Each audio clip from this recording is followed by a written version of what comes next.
Every year in Uganda, over 400,000 graduates enter the job market to compete for the 80,000 available job opportunities. Statistics at the Labour Ministry show that 81% of persons seeking employment are youth. We have a number of interventions that are targeting the youth.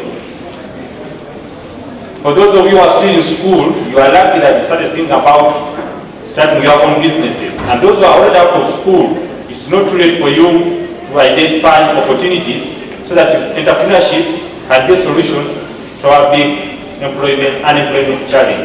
Thank you. The labor force of young people is growing at a rate of 6.7% per annum. And this, both the private and public sector is not able to absorb in terms of providing employment. We therefore think that one of the surest ways is to create entrepreneurs among the young people so that they can employ themselves. Initiatives to equip the youth with self-employment skills are taking a positive turn. Within the next few years, we believe and know the ILO will be a leader in promotion of youth entrepreneurship as a means of supporting youth employment. We don't want to dwell much on mentioning unemployment, so this is something that we are all aware of. The Youth Entrepreneurship Facility will provide consistent support to ensure that young men and women consider entrepreneurship and enterprise development in school and also out of school so that they can be able to start businesses.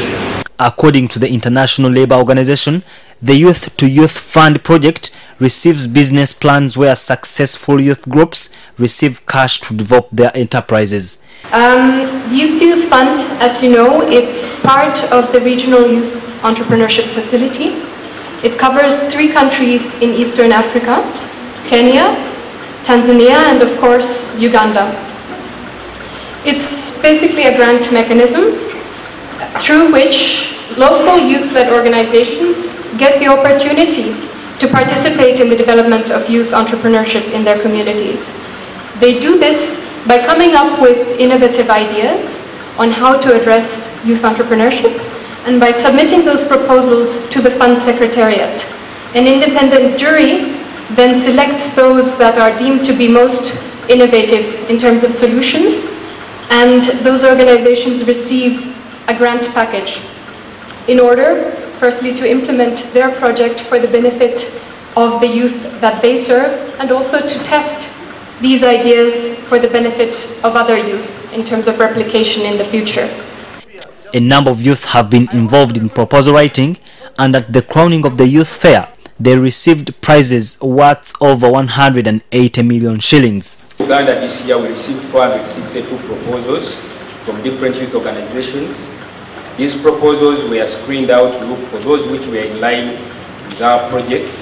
We were focusing on women entrepreneurship development.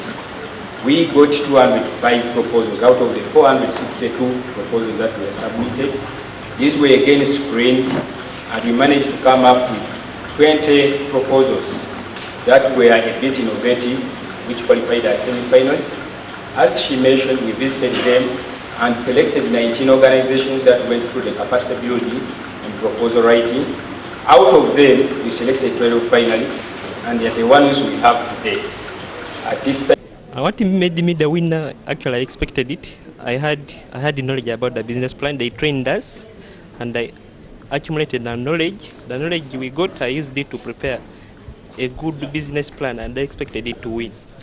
When the people get awards, we expect them to do whatever they told us.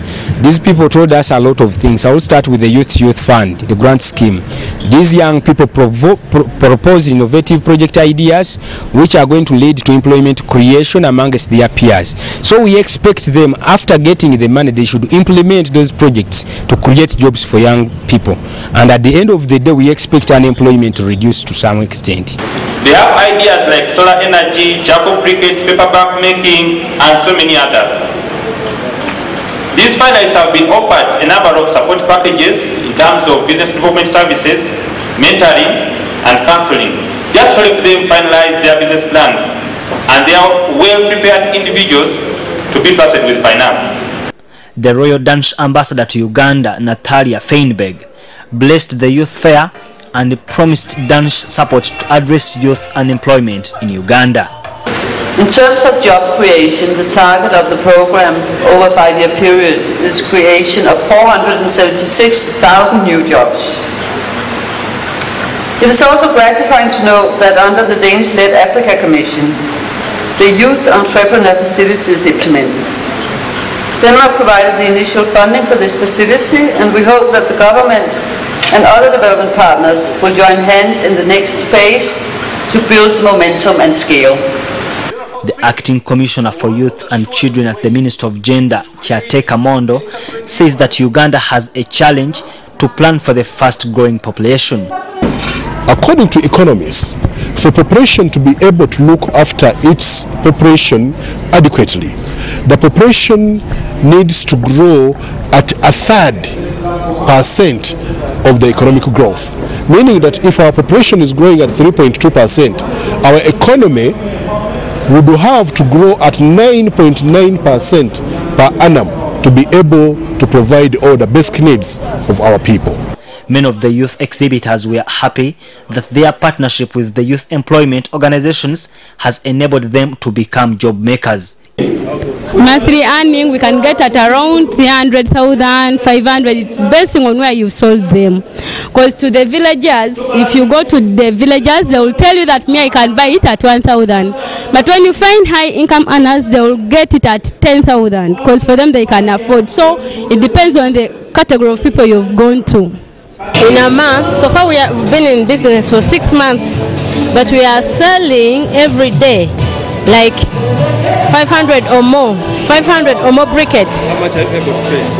We can make 100, each person can make 80 briquettes a day. This is a youth awareness center whereby the more youth who come in, the more briquettes we make. 29, I have my own company, and come to 35, I will be looking after my children. Okay? So I'm on that path. But most of us youth don't know what we want. And we keep blaming the government, we keep blaming our parents, we keep blaming every situation. It is what has made us fail. You know, if the economic times were better, I would make it. Now I am here to tell you, please, we are not about to change. You have to change and make sure you survive in these economic times. Now about 100 youth who will go around to collect for us these dusts all over the 5 divisions of Kampala. We are targeting to start in Kampala, right? We are actually in Kampala, based in Machindi division. So 100 youth will have been employed, and we think if about 100 youth is engaged in this charcoal brigade, right, that's a very big employment opportunity, and each will get minimally 200. How much will pay them? Well, we'll pay them on commission. If you get per sack around 10,000, right, but minus transport. Right? And we know minimally transport within Kampala cannot exceed 15,000. So if you can get for us big chunks, you tell us where you've packed them. We have got our tipper lorries, we drive there and pick them. So, but each bag is costed around 10,000. International Labour Organization and Educate target over 300,000 youth in schools and creates over 200 jobs annually.